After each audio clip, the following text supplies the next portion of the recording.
Assalamualaikum warahmatullahi wabarakatuh. Perkenalkan, nama saya Noval Fahri dari kelas Komputasi Geologi A.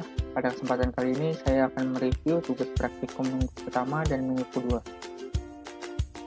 Di minggu pertama kita melakukan input data log dan diakhiri dengan membuat grafik, di mana tahapannya adalah yang pertama saya memanggil modul Pandas karena data yang dipakai adalah berupa dari file CSV dengan cara import pandas SPD.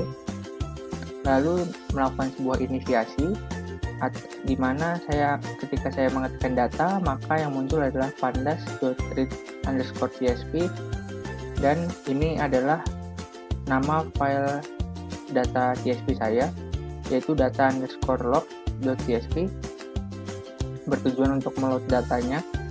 Lalu kita ketik print, ini bertujuan untuk menampilkan data, dan akan keluar seperti ini, itu data depth, data row, data DT atau sonic, dan data GR. Selanjutnya saya melakukan inisiasi, yaitu berupa GR sama dengan data GR. Jadi ketika saya ketik GR, maka yang keluar adalah data dari GR ini, atau dengan kata lain menginput variabel untuk data GR. Lalu saya coba print, maka yang keluar adalah data hanya pada kolom GR dari data yang di atas ini tadi. Selanjutnya melakukan inisiasi lagi, yaitu D sama dengan data depth, ini buat menginput variabel data depth-nya. Lalu kita coba print lagi, maka yang muncul adalah hanya berupa data depth-nya. Lalu masih melakukan inisiasi juga, yaitu berupa R, di mana ketika saya ketikkan R, maka yang muncul adalah data row, yaitu dengan cara R sama dengan data dalam kurung row, ini untuk menginput variabel data row. Lalu saya coba print, dan yang muncul adalah hanya berupa data row-nya. Lalu selanjutnya saya juga melakukan inisiasi lagi, yaitu berupa DT, ini untuk menginput variabel berupa data DT dengan cara ketika saya ketikkan DT, maka yang muncul adalah data DT. Dan saya coba print, shift enter, maka yang keluar adalah data DT. Selanjutnya saya akan memanggil modul matplotlib dengan cara import matplotlib.pyplot_splt. Lalu selanjutnya kita masuk ke dalam soal nomor 1, yaitu kita mencari GR versus depth. Tahap pertama yaitu plt.figure, ini buat menentukan dimensinya atau berapa kali berapa.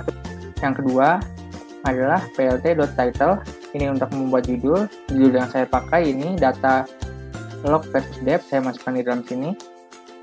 Selanjutnya plt.xlabel, ini bertujuan untuk membuat label pada sumbu X yang ini, dimana label yang saya pakai GR, jadi saya ketik di sini. Lalu plt.ylabel, ini untuk membuat label pada sumbu Y, dimana label yang saya gunakan ini adalah depth, sehingga saya ketik depth di sini. Selanjutnya plt.grid, ini untuk membuat kotak atau grid. Selanjutnya plt.plot, ini untuk menentukan X dan Y-nya, di mana X-nya adalah data GR dan Y-nya berupa data depth, sehingga dituliskan GR, D yang menginisiasikan data depth, color red, karena ini saya ingin membuat garis grafiknya berwarna merah. Karena jika tidak saya tuliskan seperti ini, maka garis grafik yang keluar akan berwarna hitam, atau tampilan standarnya itu berwarna hitam. Selanjutnya saya melakukan inverse sumbu Y, karena saya ingin kedalamannya semakin ke bawah semakin dalam, saya lakukan inverse di sumbu Y atau pada data depth-nya, yaitu plt.dca.invert_y-axis. Dan yang terakhir saya melakukan plt.show untuk menampilkan hasil plottingnya, dan lalu ditekan shift enter, maka akan muncul grafik seperti ini.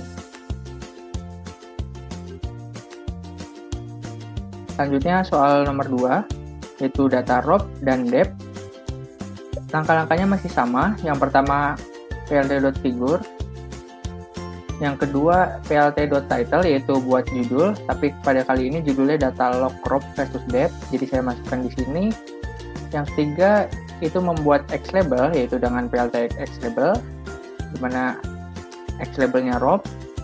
Lalu plt Y label, itu untuk buat label di sumbu Y, masih sama, depth juga, masukkan depth di sini.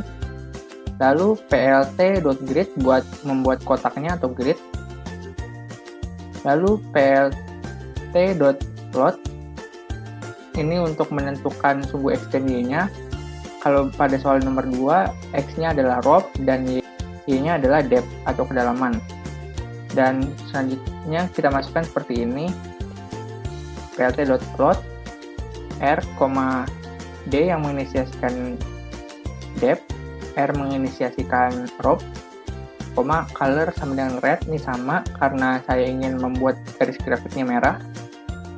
Selanjutnya masih sama, yaitu membalikkan inverse sumbu Y karena saya ingin depth-nya itu semakin ke bawah semakin dalam, atau angka 52-nya tuh ada di bawah sini. Yaitu saya gunakan plt.gca.invert_y-axis. Dan yang terakhir adalah plt.show untuk menampilkan hasil plottingnya, dan kemudian ditekan Shift Enter, maka akan muncul gambar grafik seperti ini.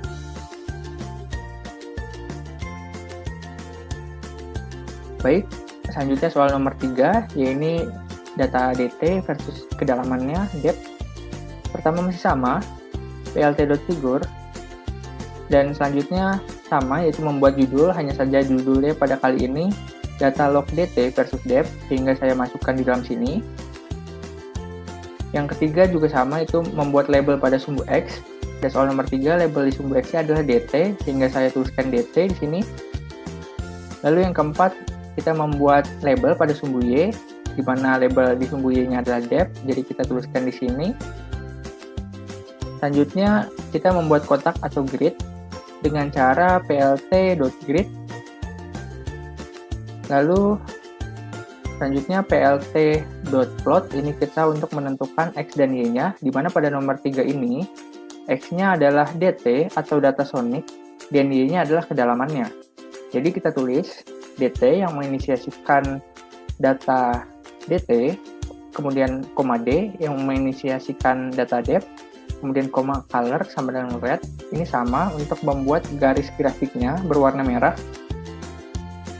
Lalu selanjutnya kita lakukan inverse atau kita melakukan pembalikan di sumbu Y, di mana kita inginnya itu data depth-nya ini semakin ke bawah itu semakin dalam. Jadi kita lakukan plt.gca.invert_y-axis. Selanjutnya adalah plt.show, ini untuk menampilkan hasil plottingnya. Lalu kita tekan Shift Enter, maka grafik yang akan keluar adalah seperti ini. Baik, selanjutnya adalah praktikum minggu 2. Ini kita bertujuan untuk menggunakan if, elif, dan else, di mana data yang dipakai adalah data densitas batuan. Yang pertama adalah memanggil modul pandas karena filenya berupa CSV, jadi import pandas SPD. Lalu yang kedua, meload datanya dengan cara menginisiasi data sama dengan pandas.csv, dan ini adalah nama dari file yang saya gunakan.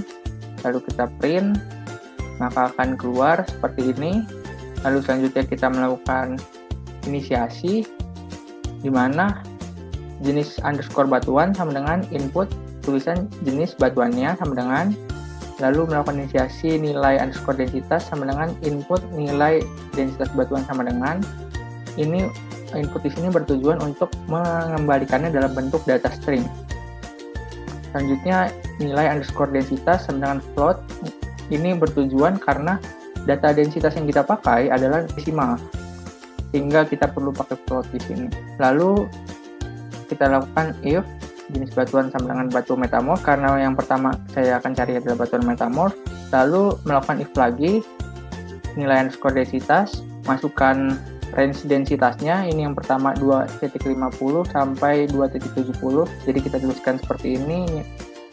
Dan titik 2, nama underscore batuannya adalah quartz. Jadi ini pada baris pertama ini, jika densitas batuannya lebih dari 2,50 dan kurang dari 2,70, maka nama batuan yang akan keluar adalah ini, kuarsit. Selanjutnya sama, elif, kita masukkan nilai range densitasnya dengan cara mengetikkan seperti ini. Titik 2, nama underscore batuannya adalah cis. Jadi, maka jika densitas batuannya ini lebih dari sama dengan 2,39 dan kurang dari 2,90, maka yang muncul adalah cis. Itu sama, elif, nilai densitas. Kita masukkan range nilai densitasnya. Titik 2, dan kita masukkan nama batuannya apa? Ini greywacke. Maka jika densitasnya di range ini hingga ini, maka yang terbaca ini greywacke. Selanjutnya else, jika bukan semua persyaratan yang di atas tadi, maka yang keluar adalah lainnya. Ini print, kita tekan shift enter, dan shift enter akan muncul seperti ini. Kita ketik batuan metamorph, enter. Lalu kita coba aja misalnya data nilai densitasnya 2,82.